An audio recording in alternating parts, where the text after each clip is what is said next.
Hello students, welcome back to the biology class. So in the last class we continued the 13th chapter, that is organisms and population, and we discussed about the soil.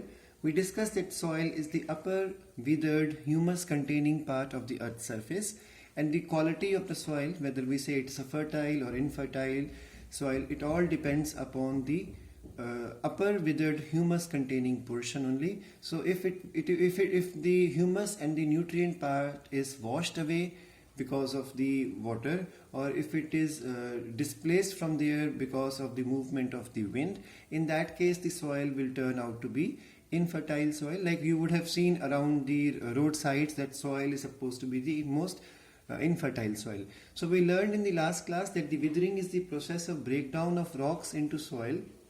There are physical properties, there are biological activities, even chemical activities, plus environmental changes like temperature, increase, decrease. All these things which you have covered already in the junior classes in geography breaks the big rock or a mother rock or a bedrock into smaller particles, and slowly soil is formed from there. This process requires maybe millions of years or thousands of years, and during this process the soil formation takes place, and this process is also called as pedogenesis. We learned that the study of the soil formation, its properties, etc. is called as the soil science, which is also called as pedology. We learned in the last class that if we go to an area where naturally soil has been deposited or formed, and if we take a section out of it, a vertical, or if we dig the soil vertically, we will find that there are layers visible in a typical type of soil, and those layers are called as the soil horizons, and they are also termed as A, O, the topmost one, then A, B, C and D. So soil can be residual, which develops at the place where it is present, so it is not transported, and the other type of soil is the transported one, which is brought from other places due to various agents. So if the agent of transport is water, then the soil is called as alluvial soil. If the agent of transport is gravity, it is called as colluvial soil. If the agent of the movement of the soil is the glacier, it is called glacial soil. And accordingly, if wind is responsible, it is called as aeolian soil. We discussed about the soil profile in the last class, that there are different layers or soil horizons which are present and visible in a vertical section. So the O horizon is the topmost one, and it is basically not the soil, but it is the debris as well as the humus portion. So the organic matter which is present above the true soil is the A zone as well as the B zone. So just above the A zone we have O1 and O2. O1 is the topmost layer where freshly deposited debris is present, and O2 is the below layer in which slight amount of or variable amount of decomposition degree is going on. Below that we have the A zone. We learned in the last class that it is the uppermost zone, and it is also called as the topsoil.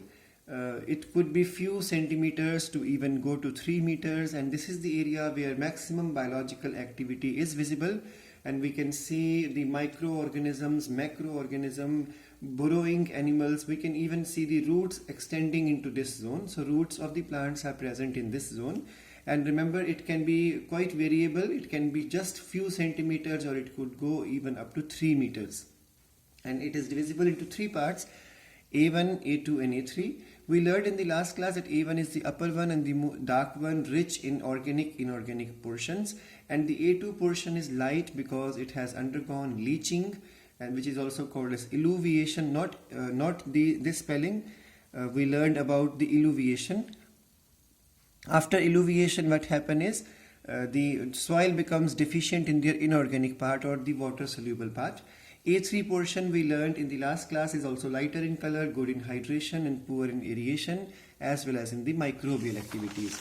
We learned in the last class that the zone below, or the horizon below the A zone, is the B zone, in which illuviation has happened. Now you need to pay attention. When you write E, it is the nutrients moving out, and when you write I, it is the nutrient moving into it. So because of illuviation from A zone, the nutrients have come into the B zone, so it is called as the alluviation zone, and this has happened from the A zone. And this zone is also called as the subsoil. It is poor in aeration, microbial activities, and again it can go up to 1 meter. B1, B2, B3 are the three subzones of this. B1 is darker and humified. B2 has got lots of minerals, clay, heavy metals, and then B3 has small rock fragments. Below that we learned is the C zone, which has irregular rock fragments and at all no microbial activities and saturation with the moisture. So water table exists in the C zone, and below the C zone we have unbroken, unwithered parent rock, which is the D horizon. So we learned in the last class that the A horizon, that means the topsoil, B horizon, that is the subsoil, they together form the true soil, and it is also called as solum. We discussed in the last class that the soil profile shows changes in the different biomes. So when we talk about desert, when we talk about grasslands, forests, forest can be temperate forest or tropical forest, we find difference in the activities of microorganism. Amount of humus is variable, amount of nutrients are available are also variable.